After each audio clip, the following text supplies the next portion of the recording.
we are from the Lavender's house. So today we are going to harvest Grosso.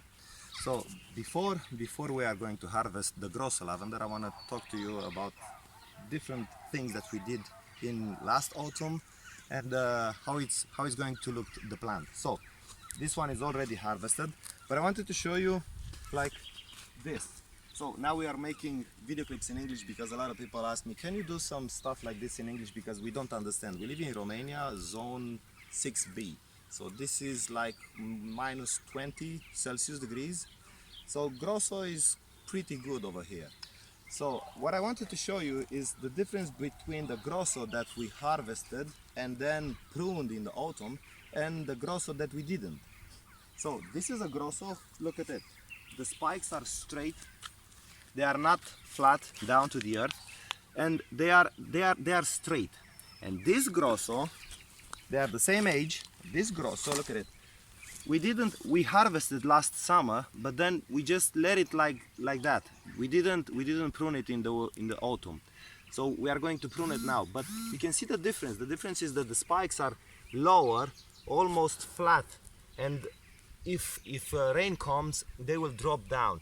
So my experience now, because I'm telling this from my experience, what happened is that you should prune your Grosso twice if you have a longer season. So this is the Grosso that we pruned in the fall, and this is the one that we didn't. So this one looks like more flattened. So we are going to harvest it now, and in the autumn, in the fall, we are going to prune it again, because we learned from this experience. So I'm going to show you how we prune it here. Like now it's the harvesting time.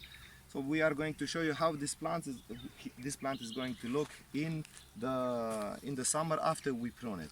So you can go wherever you want to start pruning. We use this. This is the Sika. So yeah, let's go in, because they are so close together. I will just grab it like this, like here, and I'm gonna go down and then around the plant. I'm gonna show you like this. Okay, so you grab, just be careful of the bees. We just have the Sika, just go down like that. And I think it's going to take a couple of minutes to prune it. Once I see where is the end of the plant, then I'm going from that part. Because if you want to do a bunch of lavender, it's best for you to put the spikes from the middle together, because they look better.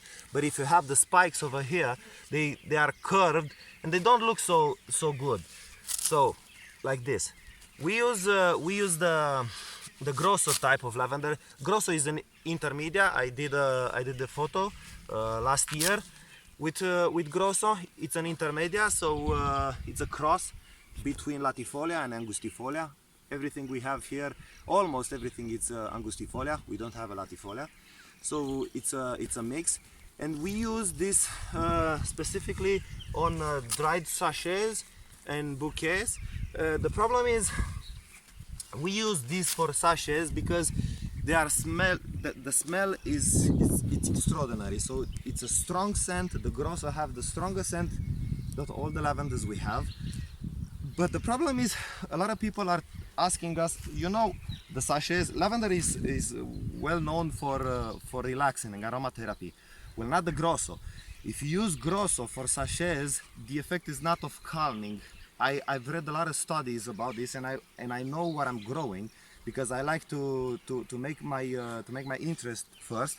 And the Grosso is more like refreshing. It's not relaxing. If you want to have something that relaxes you, you want to try the sachets that are made from angustifolia, not from intermedia. Intermedia, they are well scented, they smell beautiful, they have a substance, it's called camphor. So the camphor substance in the Grosso and all the intermedia, it's double than from the angustifolia. So that's why if you want to relax, go for the sachets from angustifolias, not from intermedia. So I'm gonna go on just finishing the harvest, because we kind of have a lot of Grosso. I think we have 50 on our little farm. So I'm gonna show you how is going to look the plant at the end. So we are going to use this as a bouquet, and then if somebody wants, we can use it for dried sachets. It's a long spike, it's a fat spike. It does look good. Some years, I don't know, maybe you can, maybe a lot of people, if you have some Grosso, you can tell me, but we had some years when the spike was more darkened than all of the years. It's a beautiful spike.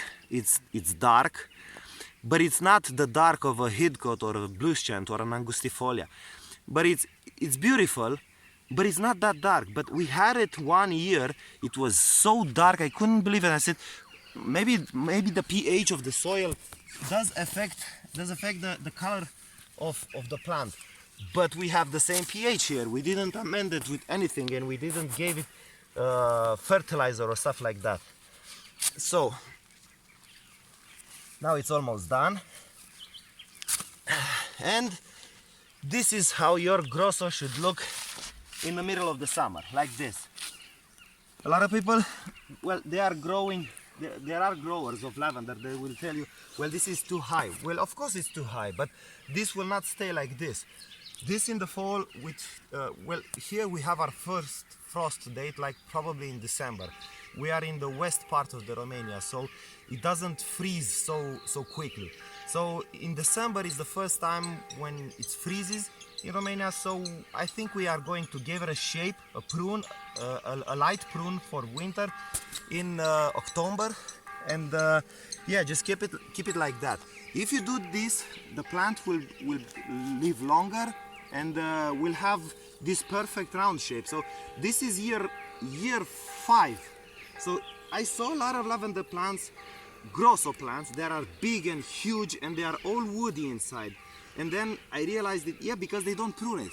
So if you want to have your, and this it's okay for every type of lavender, not only the intermedia or Grosso. So if you want to have a healthy lavender plant that stays perfectly in mound and shape and beautiful, just give it a prune even in the fall. Thank you for watching. If you want, if you have any questions, please ask me. I think I will answer all of them. So yeah, thank you for watching. Have a beautiful day. Bye bye.